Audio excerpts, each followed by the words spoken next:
Welcome back. I'm going to talk about trauma this time. This is going to be a shorter lecture than some for two reasons. First of all, I know you do get discussion about trauma in other classes, so hopefully I'm simply complementing the information you've received from other courses, but because of that I don't feel the need to go tremendously in depth about trauma issues. But I still feel it's important because trauma is such an essential component of what we do for you to receive as many different perspectives as possible. So that's why I'm including it here. The other reason it's fairly short is because the other lecture for this week is longer than some, and so I'm making this lecture a little shorter to compensate for that as well. So for those two reasons, it's briefer. All right, when we talk about trauma, before beginning the presentation proper, I want to make a suggestion. Always think about the background of anyone in mental health. And I know that evidence-based therapy is a major push these days. And I think it should be. I think for a long time, mental health went with an approach that encouraged interpretation, encouraged intuition, and that was good to a point. But so many counselors relied on their best guess or what they felt intuitively worked, and there wasn't a lot of science behind that to reinforce what they were doing. So evidence-based therapy is an excellent approach. At the same time, it's not a hard science. And if you need a comparison, look at the work that's done on nutrition. What we find over time, take butter and eggs, to two staples. The research, the hard science that's been done on butter, and we've gone from it's a horrible substance that no one should be using to it's probably better for us than the butter substitutes. Look at eggs, filled with cholesterol, and stay away from them at all costs, to, well, eggs aren't that bad. In fact, they're healthy and go with them. Even in the hard sciences, there are so many factors that play into an issue. It's very, very difficult to say with absolute certainty, this is what someone should be doing. When you take something like a therapy or a therapy approach, a cognitive behavioral approach, and you say with absolute certainty, this works, that's tricky. And so that's where I have trouble with evidence-based therapy, is beginning to apply it as if in every situation for every client, this is the lockstep approach that will be effective. So the way in which we approach the field is going to influence our spin on problems. And we can take evidence-based therapy, and we can find an evidence-based therapy that will validate our spin still. So just be aware that just because it's evidence-based doesn't mean it's going to be the absolute best way to approach something with a particular client. And that particularly is true right now with trauma. For me, I got into the mental health field through being a house parent in residential care. First house parent, and then did therapeutic assessments in a psychiatric hospital. And I continue to enjoy residential care. I continue to enjoy home-based work. But it influences my view of treatment and the treatments I favor, because I've done that and because that's where I've been. So I need to consider, in regard to the relevance of my professional expertise and attitudes, that's where I come from. That's what works for me, And so when I incorporate an evidence-based approach, when I look at what's evidence-based in terms of trauma these days and what people are encouraging to be used for trauma, I tend to tailor it to what works for me because of my background and my skills. And that's what I'd encourage you to do as well, because there are a lot of excellent evidence-based trauma approaches out there right now, but they tend to be very lockstep. And so think about that when you're using them. All right. We often end up funneling trauma, I would consider it. Often, initially, the client presents with a nebulous or a secondary issue. And if we're able to work backward, we can identify the trauma that generates the existing problem. So we go from where they are now, work backward, and aha, there's the trauma in their life. Sometimes the client will present directly with the trauma, and it's easily identified. So it's very easy to identify a treatment plan for that traumatic event.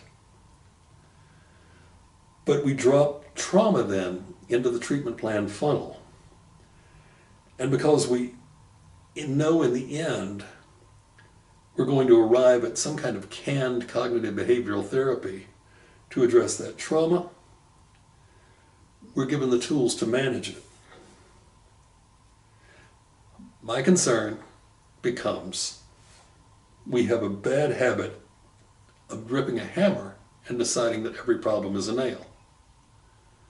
These wonderful trauma-based approaches, these wonderful techniques and skills that are handed to us for managing trauma become a hammer, and an excellent hammer for the nails that they're supposed to pound, but we begin to see everything as a nail. That said, trauma is very real and very much in need of treatment, so it becomes a balancing act. Got some excellent tools to manage trauma, but balancing out when trauma needs to be addressed and when it doesn't need to be addressed still also remains a very valid consideration. The problem comes if we don't allow ourselves to think outside of the cognitive behavioral or evidence-based box. And there are three primary problems that I see in the approach to trauma today. First of all, there's the concept of what it means to resolve trauma. What does it really mean to create resolution with a traumatic incident, with a traumatic experience, with a traumatic period in somebody's life? What does resolution look like? Second, the emphasis on the mental health professional as the entity that is going to facilitate any resolution that occurs. We talk as if, we act as if we are the vehicle by which that resolution will happen. And without us, it won't. And third is the need to consider the systemic nature of trauma. All too often, we don't consider how systemic trauma can be. We consider an individual who is impacted by trauma. We don't consider the system that is impacted by trauma. And I'll give you some background stories to give you a sense of what I'm talking about. I'm going to use these as broad background. So hang on, I'm going to use them and then bring them back up in a few minutes to illustrate. But in the late 1970s, when I started as a house parent in a residential treatment center, I worked at National Children's Rehabilitation Center, was the name of the place, working as a house parent. And they were a facility at the time who had primarily treated behaviorally disordered children who also had seizure disorders. And they were moving away from that at the time I got there. So about 50% of the kids there manifested some type of seizure disorder. The milieu in which the traumatic events occurred shaped the experience of their seizures. It's the first and only time in my entire professional career I've had that kind of experience. But we had kids who had grand mal seizures. And grand mal seizures are what one classically considers seizures. A kid would suddenly spasm, lose consciousness, usually drop, shake, tremble. That would go on for several minutes, and then wake up, have very little memory, might be, in the normal course of things, be exhausted, sleep for several hours, be through for the day. At NCRC, very often, if we were playing a softball game, a kid would have a grand mal seizure. We would stop the game, make sure that the kid was okay. 5 minutes later, the kid is up and back out and playing softball. Because it was a milieu where you have a grand mal seizure, guess what? So does he, so does she. So what? You have a psychomotor seizure, which is where a part of the body suddenly stops responding or becomes rigid or goes flaccid or whatever. So what? So does he, so does she. You'll be over your psychomotor seizure in just a moment. And those kinds of things happened routinely. And the response was so indifferent that the kids just took it in stride and moved on. So what would normally be a very traumatic event, I've seen ambulances called in other places for people who are having a grand mal seizure. There, it was just routine because of the milieu. No trauma involved. Another story, a man that I knew and have worked with, he's now deceased, but Joe Whitmer was a former Amish man who grew up in Grable, Indiana. And he was a child in public schools, but was Amish during World War II. During World War II, patriotism was obviously a major consideration, and the Amish are non-resistant pacifists, and so they would not allow their children to be involved in any activity that facilitated the war. So one of the things that civilians were doing during World War II was collecting milkweed pods, because milkweed pods were used in flotation devices. The silk from milkweed pods was used in flotation devices as a substitute for rubber, which the Japanese were keeping from being shipped to the United States. So at recess, kids would go out, and rather than have recess, they would go out and pick milkweed pods. And then these would be collected and distributed to the appropriate places and used in flotation devices for the armed services. Because of their use, Amish children were not allowed to participate in collecting milkweed pods. When I knew him, Joe was in his late 60s, early 70s. Joe still talked about the trauma of the bullying, the harassment, the torment that he and his friends received because they would not support the war effort and collect milkweed pods. That was a trauma that continued over all those years. Even though he had other Amish friends, peers who were Amish who supported him and were doing the same thing, it was still traumatic to be singled out in that way. Right? So part of what I'm saying here is the environment in which we experience trauma has a tremendous impact on how it's going to play out and how it's going to be resolved. So how does trauma impact? Well, just to briefly review, a lot of this you know.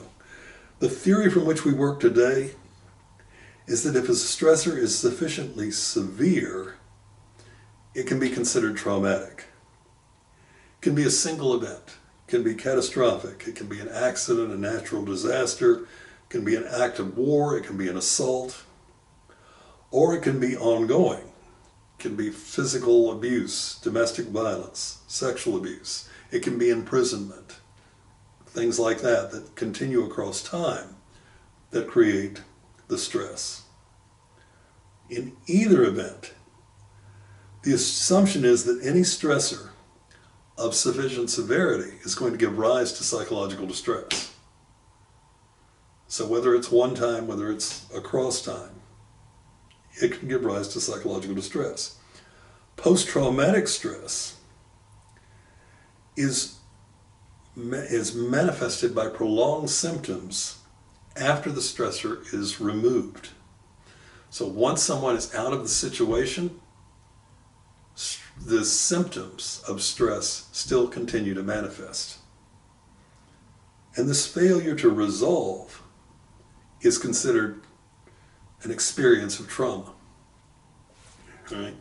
The most effective proven intervention to date is cognitive behavioral therapy. How do we know that cognitive behavioral therapy works? Some of the best recent advocacy for cognitive behavioral therapy in trauma emerges from the Veterans Administration. And why is that? Armed forces have been returning since the 1990s from the Middle East, from Iraq, from Pakistan, from Afghanistan, different places where they've been in combat situations. So we see high levels of PTSD among many of these veterans. We saw the same thing when soldiers were returning from every war. In World War I, it was called shell shock, but Vietnam in particular, we began to label and recognize post-traumatic stress, but we had less sophisticated ways of dealing with it. We didn't have good ways of managing post-traumatic stress, even after Vietnam. All right.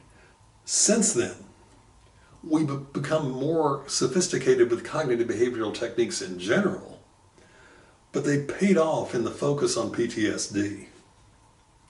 And in some ways, it's easier PTSD to manage than the returning vets from Vietnam were, the most recent. Part of it, the issue of drug abuse. That was a new threat when vets were coming back from Vietnam. There was a drug war on the home front, and there was a poor response to the substance abuse needs of vets. Veterans in Vietnam using lots of drugs over there, they come home. The idea is we don't want drugs here. So PTSD treatments became contaminated by the effort to get drugs off vets, to get vets off drugs, to deal with the issue of drugs and vets. There was all this issue about what was really most important. PTSD got lost in the shuffle. It was also an unpopular war. And when Vietnam vets came home, they came home to protests and demonstrations. And they came home to a lot of people who were hostile toward them because they were willing to fight in Vietnam. And a lot of them weren't willing to fight. A lot of them were drafted, but that didn't make a difference. So because of the unpopularity of the war, there was no support. When troops came home from Iraq and Afghanistan, troops were more supported here in the United States than was true in Vietnam. CBT, cognitive behavioral therapy, as a treatment for post-traumatic stress disorder in the 90s and the 21st century, is cleaner than in terms of environmental issues. We've separated it from the issue of drug and alcohol. It's not mixed in with the fanatic distaste for the war that veterans coming back faced at that time.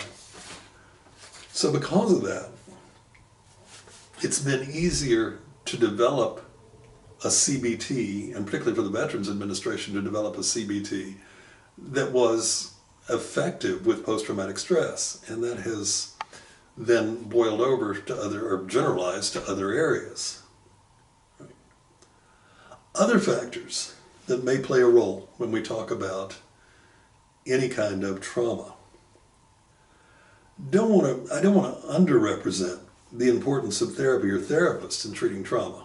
When I say that there's an emphasis on the fact that we're the ones who do it and maybe that's not effective, we're not the only effective piece in treating trauma, but we are an effective piece. We are important in that role. But think back to the example that began this presentation, NCRC, the kids who had seizure disorders. The trauma of poorly controlled seizures combined with behavior disorders occurred in the context of a social milieu in which seizures were normal. So when they came, most of them were embarrassed by the fact they had seizures. Most of them were really ashamed and uncomfortable and didn't know what to do about the seizure disorder part of their lives. Once they were there, and once they were in a milieu where everybody had them, that wasn't an issue.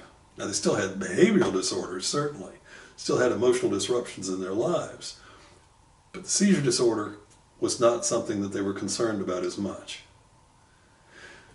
So things changed for them in that regard. That was a trauma that lessened simply because of peer observation, not because of any therapist saying, here are the tools that you can use to overcome your discomfort about your seizure disorder. In contrast, Joe continued to be impacted 60 years afterward by the trauma of being tormented because he wouldn't support the war effort. That was still there for him, peer support notwithstanding from other Amish peers. He was still traumatized by that. So when we look at models of how trauma plays out, consider the model of a triangle in which past trauma is managed and serves as a solid base for future trauma. If we can learn how to manage past trauma and make that a base, then when future traumas come, we've got a firm and solid base from which to manage those. In this case, we may find a reasonably stable means then of managing those future traumas. You can also find that past trauma is poorly resolved and leaves an unstable base for current trauma. And you'll find that newer traumas destabilize the person. So the risk of collapse is there because old traumas have never been resolved or not well managed. So depending on how they do, making sense out of what's happened in the past, that may tell you how they're going to do with future traumas as well. You can also find that trauma becomes part of a system that is not uniform at all, but is simply dumped into the chaos of trying to manage daily life. Some people go from trauma to trauma to trauma to trauma. They don't have time to resolve traumas. They don't have the ability to resolve traumas because their lives are so messy, because getting through each day is so messy that their time and energy, emotional energy is consumed just making it through the day. So that's what they spend their time doing. And so traumas don't necessarily build, but they just get stuff back because the new challenge is going to take up most of their time and energy. They don't learn how to resolve traumas, but neither do they really focus on them. Those are really chaotic lives, and that's a different issue. These are people who desperately need support just to manage daily life. You end up tailoring plans to manage not only the trauma, but the individual's overall coping style. So even before you consider the environment, you have to look at how the individual is assimilating both past and current trauma experiences. So if you have someone who has past trauma and they haven't been able to resolve it, and it's clearly impacting the way they deal with trauma today, okay, that may be someone who needs to have that past trauma resolved. If you've got someone who has a chaotic life and all this trauma that's unresolved, but their energy is focused on managing daily activities, then helping them with coping skills just to get through each day, rather than working on resolving trauma, may be a more appropriate approach. Is it a Band-Aid? Yes, absolutely. Are there people out there who are hemorrhaging to death and the best you're going to be able to do is put a Band-Aid on them? Yes, absolutely. And that's the tragedy of some lives. But until they're ready, or until their circumstances change to a point where we can do more, that's sometimes what we have to do. All right. How about factors beyond the immediate trauma? Well, a trauma that I frequently see in the work I do, let's say you've got a blended family. Mom and dad have been divorced for 5 years, mom's remarried, father's cohabitating. You got 2 children. You got a son age 13, you've got a daughter age 8. You've also got a maternal stepson who's 14. And the daughter discloses that maternal stepson has been sexually abusing her for the past 2 years. And he threatened her if she told anyone this was happening. This is not an actual family, this is a composite of families I have seen, by the way. So, the first question. You can readily identify that the victim of the trauma is the 8-year-old girl, the 8-year-old daughter. We can all probably agree on that. But who else is potentially traumatized here? We've got 2 parents, if not 4 caretakers in parent roles, who are traumatized by what happened. We've got another sibling who's traumatized by what happened. The trauma is systemic. We've got all sorts of people who end up traumatized in this situation. It's easy to focus on the victim, quote unquote. It's more difficult to focus on everyone else. Also, and this is an area of contention and disagreement, and I recognize that, but the child who offended at that age is in somewhat of a victim stance as well as perpetrator stance. I begin to worry about what is going on in his life that he has acted out in that manner. So I worry about the potential for him to be in victim status of some kind as well. So lots of systemic issues that come up. Right. The treatment of focus will be cognitive behavioral therapy. But that's an individual treatment. And as a result, you're tending to focus on the daughter. Yeah, the stepson ends up receiving offender treatment, but the focus isn't trauma-based for him. And even if you do family therapy, the identified client is the daughter. All the focus goes to her and the resources that she needs. And we again tend to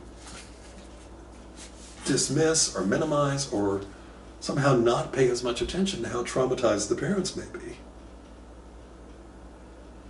The essential questions that need to be answered as we look at the support system for this traumatized child then include cultural background of the family. Are they white, African American, Hispanic, Burmese, Amish? That'll make a difference about how they respond to this abuse, how their support system from outside the family will respond to this abuse. Where on the continuum from animosity to support do both parents fall in relationship to each other? Are they blaming?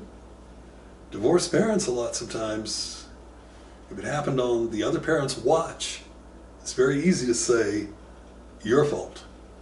This is your fault. So how traumatized is each birth parent? How traumatized is the family with a stepson? How are they responsible to discovering that how are they responding, to discovering that two of the children have been engaged this way? And are they involved in the situation? How involved in the situation are they? How willing are they to be involved? What is their response? Are there other children then, as we fan out from this nuclear family to other families that may be involved as well, because stepchild, blended families, who else is involved? How big does this system get? And what trauma has the victim or family previously experienced? And how have those traumas been managed? Have they been resolved? Or is this trauma just building on previous traumas that have never been addressed? That will make a difference too in how they handle it. So how do we collect systemic data? Well, it's often, again, the feeling that we need to do something with persons experiencing trauma. Two tried and true models that have empirical support and that can drive the efforts to work with traumatized systems can answer that question of what do we need to do. First one, been around for a long time, Maslow's hierarchy of needs. At an individual level and at a systemic level, if basic needs are not being met, there's very little use attempting to meet higher order needs. So if you've got a family who doesn't have safety, shelter, nothing else matters. It still happens. There are better resources in place, but over the years, more so in the past, I have seen families where the father or the breadwinner, whoever is financially holding the family together, has been arrested, and that's it. The family is really financially destitute at that point and is dependent upon the kindness of strangers, in the words of Blanche Dubois. But they're really desperate, and they're coming in for treatment ordered by Department of Child Services or whatever for the kids, but they're struggling. They're in the middle of trying to make sense out of the wreck and ruin of their lives as they're struggling to make financial ends meet, as they're struggling to find where they're going to live, and they're in a temporary apartment or they're living with relatives for the moment. All of these things are going on. The last thing they're really worried about is addressing the sexual abuse that happened, the physical abuse that happened, the domestic violence, whatever. They're worried about safety and shelter. So, you have to also consider context of the traumatic experience for the system. For example,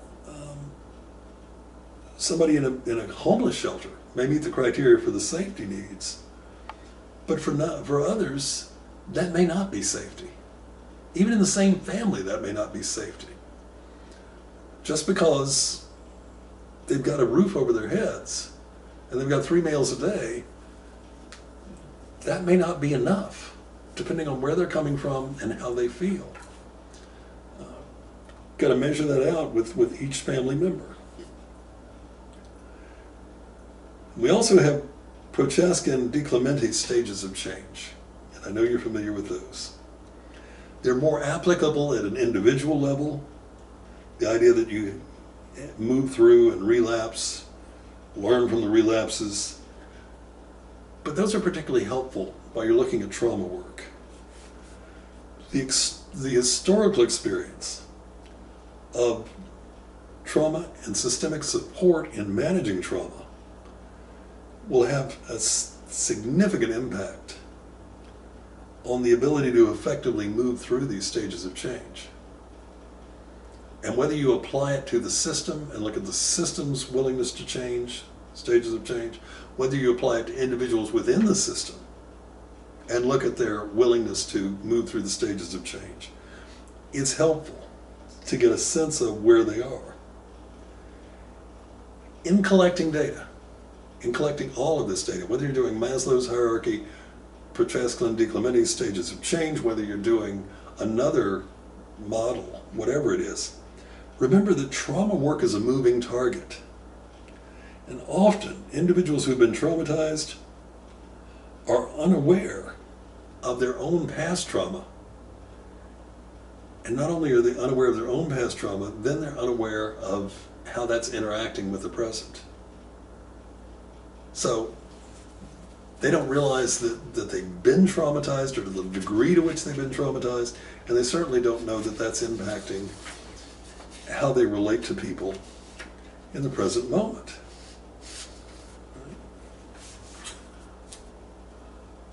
We're also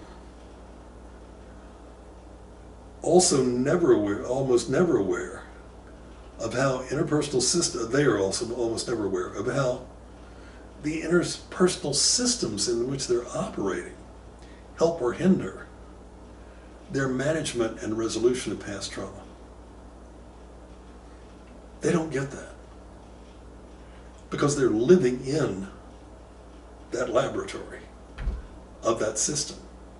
So the idea that it may be an unhealthy system or it may be a healthy system just doesn't occur to them. That it may be reigniting the trauma or it may be a way of actually healing the trauma. Doesn't enter their heads. Right? Therapists need to, or counselors need to glean information from, if you can, first responders, medical and nursing personnel, probation officers, attorneys, whoever. Any of those resources that can give you information, if you have access from any of those places, that is helpful information about the trauma that the individual may not be able to give you. Right? Get a release, talk to those people, talk to one of those people. You don't have to talk to everybody, but if there's one of those people that you have access to, who can describe the trauma for you, Department of Child Services family case manager who investigated the sexual abuse, somebody at the women's shelter who knows the woman who's suffered domestic violence. Remember, when people are traumatized, their view of reality is skewed. And that's not a negative, but that's just the circumstance that occurs. So if you can get an external view, somebody who's more dispassionate about it, it helps you understand what their trauma was really like and about. It may have been worse than they said it was. It may have been not as bad as they said it was from a dispassionate point of view. You're not looking to discredit them, but you're looking to put the pieces of the puzzle together and make sense out of their traumatic event. All right. With clients who appreciate the analogy, when I'm working with clients who have been severely traumatized and can grasp it, I use the idea of the Buddhist prayer wheel. And this is not all Buddhists who buy into the prayer wheel this way or use the prayer wheel this way, but I have heard of Buddhists who do. The idea is that because we are reincarnated, and in each lifetime, we have specific issues to work with. The prayer wheel idea is that in our lifetime, in this lifetime, the same issues come back to us again and again and revolve back around as if on a prayer wheel. Each time that issue comes back to face us again, the hope is that we are in a more mature, more congruent space with which to confront it and deal with it. So what I say sometimes to persons who have experienced trauma is, resolution doesn't mean that you're never going to experience the pain of that trauma again, that it's never going to be sparked again. It does mean that when you feel the pain again, when you feel the trauma again, you are in a developmentally different place than you were before. And you can confront it in a different way. And you can manage it in a different way with greater maturity and wisdom than you have before. And throughout your lifetime, when you face those issues again, you'll be able to manage them more effectively. And I want to leave you with another story, another cultural story that is a reminder that we have to be sensitive to what trauma really is. This was a Department of Child Services referral a number of years ago. This was a devout Muslim family. They were sufficiently devout that the interview, because there were a number of family members involved, and I had to interview them all, and we did it in one long block at their request. But we stopped midway through so that they could do prayers.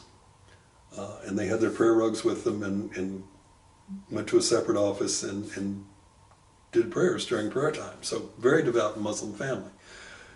What had happened was that the father had struck the eldest son, slapped him in the face for disrespect, left a mark.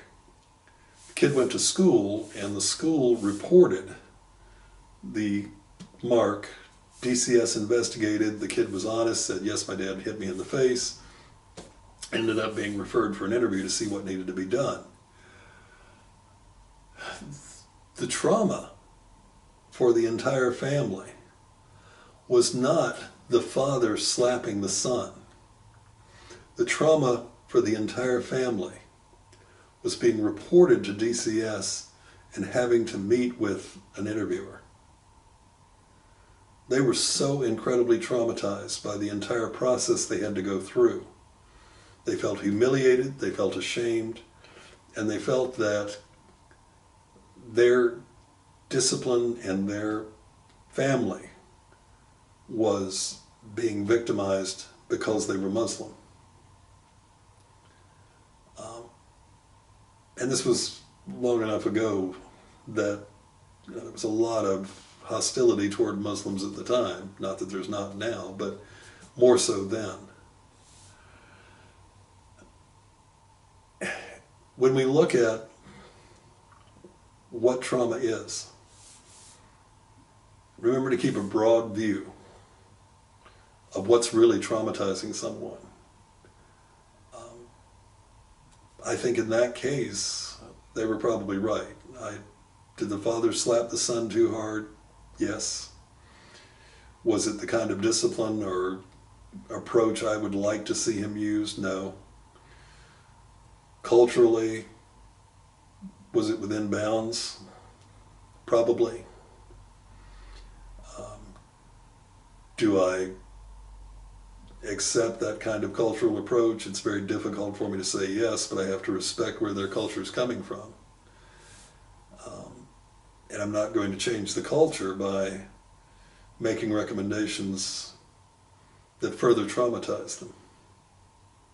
So those are the kinds of issues that come up and have to be dealt with. Okay. trauma in a nutshell. Take care, and I'll see you next time.